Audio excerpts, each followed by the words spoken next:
our virtual classroom. Today, we will be having a fruitful discussion about, and I am hoping that you are comfortable while watching and listening. Also, at the end of our learning session today, you are expected to master our learning objectives. And our learning objectives for today are: first, you have to define research. Second, comprehend the importance of research in daily life. And lastly, realize your own research experiences and knowledge. But before I will start with our discussion proper for today's session, let us do a muscle relaxation activity. So may I request you to focus your attention on one thing? Please sit comfortably. Are you now comfortable? No noise? Free from any distraction? Do you hear me loud and clear? Sit very still and close your eyes. And think about how you are feeling. Happy? Sad? Mad? Scared? Excited? Something else? Think about now on your feeling. As you are sitting quietly, place a small object in your hand, a pencil, eraser, or something else. Notice how heavy the object is. Think about what it feels like in your hand. Notice one thing about the object. Next, look around you. Focus your eyes on the nearest moving object. Is it living or non-living thing? Just stare and think how important it was to you. Then internalize. If that object is not around anymore, do you think there is something that will change to your life? Do you notice anything important you didn't value before? Alright, I think you feel really calm right now. Or maybe you feel like a blank sheet. Okay, here is the cue. We did that exercise because I would like you to reflect this question. What comes in your mind when you encounter sudden change in your life? Let me guess. Tense, uncertain, afraid, or maybe excited. Let me tell you, humans long time ago don't cook their food. They eat raw meat. The moment they discovered fire and bring it inside their cave, the raw meat eventually smoked, and they noticed the sudden change to its taste and texture. Aha! Tastes good. Then, out of curiosity, they put the raw meat on the fire and taste it again. Aha! Tastes better. And there, that changed the palate history of the human being. So what this story means? You got it right. Human being shows the characteristics of being inquisitive, curious, and having intense hunger for improvement and development. And that is where our topic rooted. Research. And what is research anyway? What comes first to your mind when you encounter the word research? Experiment? Investigation? Or inquiry? Or maybe a product of development? Anyway, always remember, research is the systematic application of the scientific inquiry in order to find solutions to problems and contribute to the body of existing knowledge. Actually, many students are afraid when asked to do research. This is probably due to the misconception that research is a job for professionals like scientists, DepEd and SHED employees, or a requirement for students who want to finish tertiary, master's, or postdoctoral program. As a senior high school student, you might have your own conception of research. Am I right? Further, in our session today, you will understand the importance of research in daily life. In other words, you will know that research simply means searching for an answer or discovering knowledge. It is a careful study that is done to find and report new knowledge about specific topic. It is designed and planned to collect appropriate data, analyze the collected data, tabulate and interpret data to better understand, describe phenomenon, as cited by Avila 2016. But the question is, why research is important in our daily life? Let me describe it one by one. And we will start with the facts that research gather relevant information, improve quality of life, understand history, and lastly, it helps people attain personal and professional development. When we say gather relevant information, that means the results of researches are used as a springboard in conducting more researches or in planning new projects. For example, a research on the basic needs of the target customers can help companies develop and market a new line of products. Sounds great? Okay, I will give you another specific example. SWS or Social Weather Station gather relevant information where they reported that Filipinos experienced great extent of stress based on their mobile phone survey dated May 4 to 10, 2020. They do survey on Filipino experiences by hunger, and 68% experienced hunger. When it comes to job status, they reported that 58% has a job but not receiving a pay, while 51% has a job and receiving a pay. And on this table, by sex and age, you will see that women experienced greater stress than men. And people belong to late adolescent stage experienced greater stress. Maybe you are wondering on why SWS or Social Weather Station had to collect data during the times of pandemic. Am I right? What do you think are the purposes of this mobile phone survey? Let me hear from you. You got it right! It will serve as a springboard in programs, plans, or projects of the government or private sectors in making improvements or developments toward the quality of people's daily life. And be reminded that research must improve the quality of life. Meaning to say, research undertakings are basically geared toward improving the quality of life. The major breakthroughs in the field of communication, transportation, medicine, entertainment, and food and nutrition are all possible because of researches conducted. Through continuous research, these breakthroughs are further improved to make people's lives convenient and comfortable. Do you agree? Let me hear from you. Very good. And I would like to inform you that during the onset of COVID-19 across the globe, researchers, educators, government leaders, private individuals, and scientists conducted various experiments, investigations, initiatives, strategies, and researches to combat the coronavirus spreads. Many people who were infected by the virus experienced difficulty in breathing. Imagine that?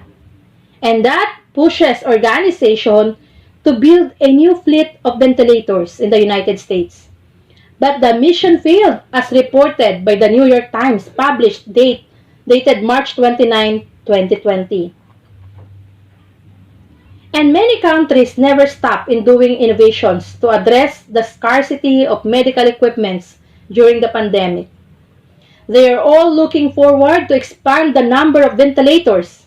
And actually, in Cebu City, Philippines, as the coronavirus spreads, the greater the problems they encountered in terms of scarcity of ventilators and hospital beds. But since research is about improving the quality of life, Rappler, dated May 16, 2020, reported that government put specific communities in Cebu City under lockdown. It is implemented to ensure that the spreads of coronavirus will be stopped or lessened. And that action or decision is for securing and sustaining the quality of life of Cebuanos. And of course, their decision is a result of careful analysis of data provided by the Department of Health or DOH. Alright? So our next concept is that research helps people understand history. Do you agree? Let me hear from you. Very good. That means that understanding our history can help us better understand our current society and the behavior of the people as a whole.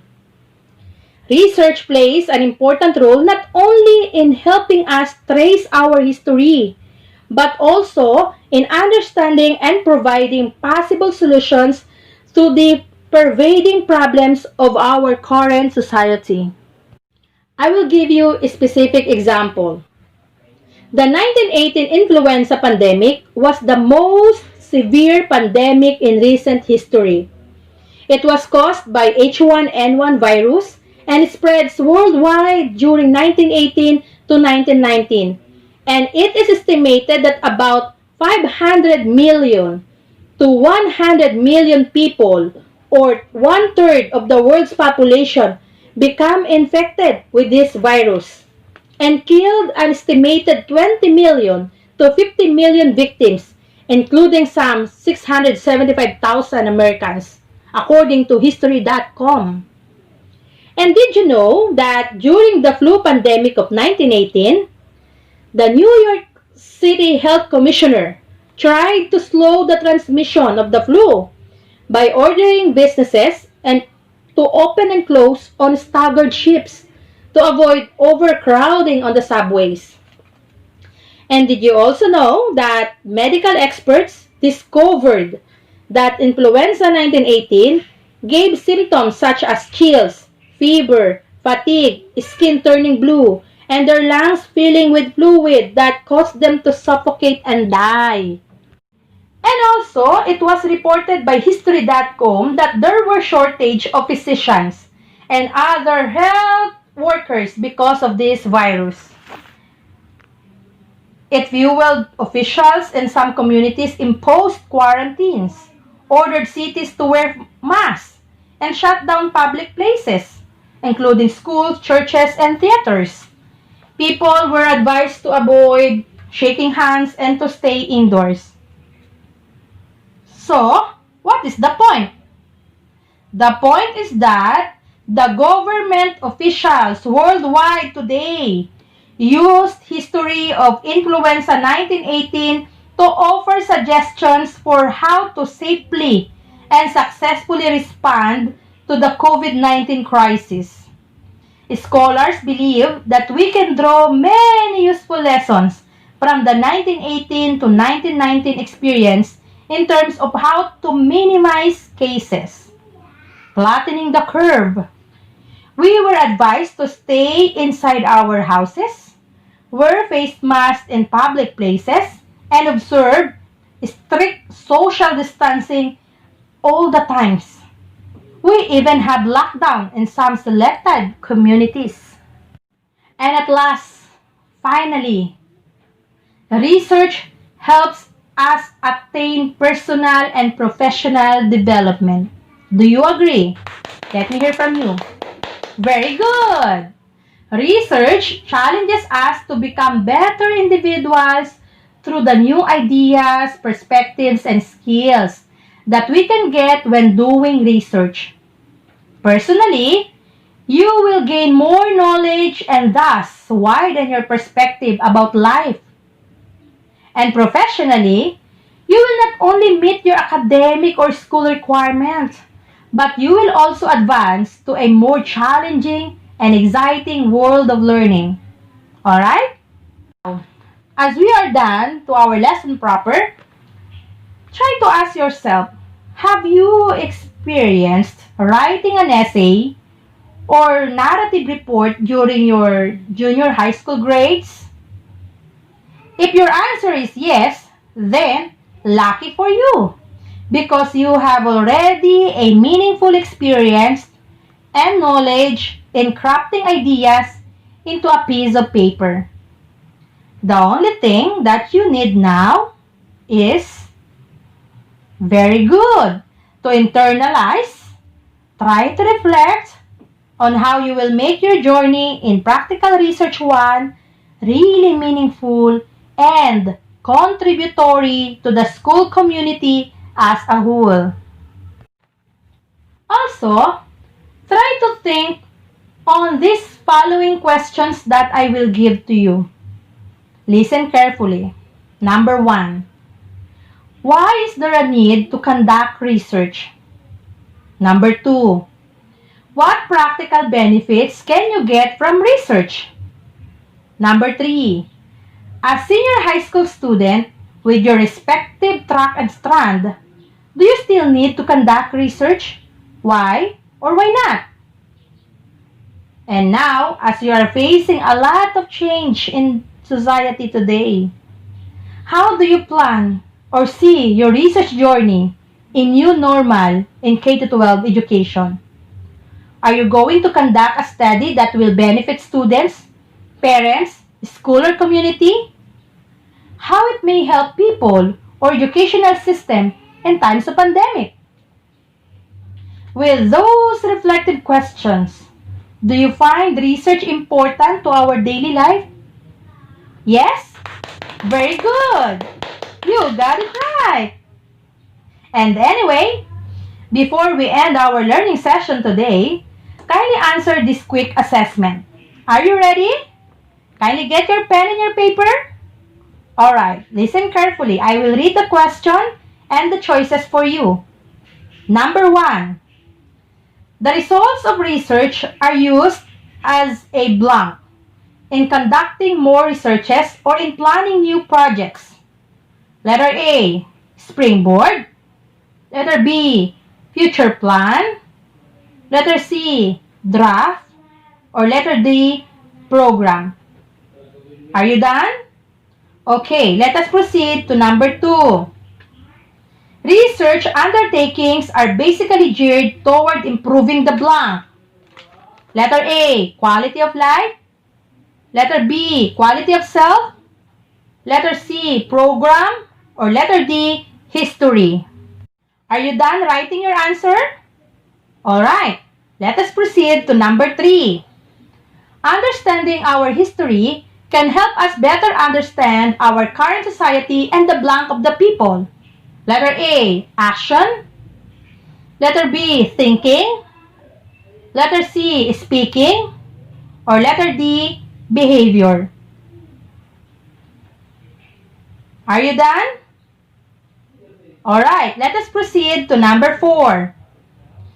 Research challenges us to become better individuals through the new ideas, blank and blank. Letter A, perspective and skills. Letter B, perspective and manners. Letter C, knowledge and values. Or letter D, knowledge and vision. Are you done writing? Okay, let us proceed to number 5. Blank is the systematic application of the scientific inquiry. Letter A, research. Letter B, essay. Letter C, narrative report. Or letter D, assignment. I think you are done writing all your answers. So, I am so amazed. Wow, you finally finished the session. I am looking forward for our next session with your active participation again. And I would like to thank you for listening. And of course, happy writing!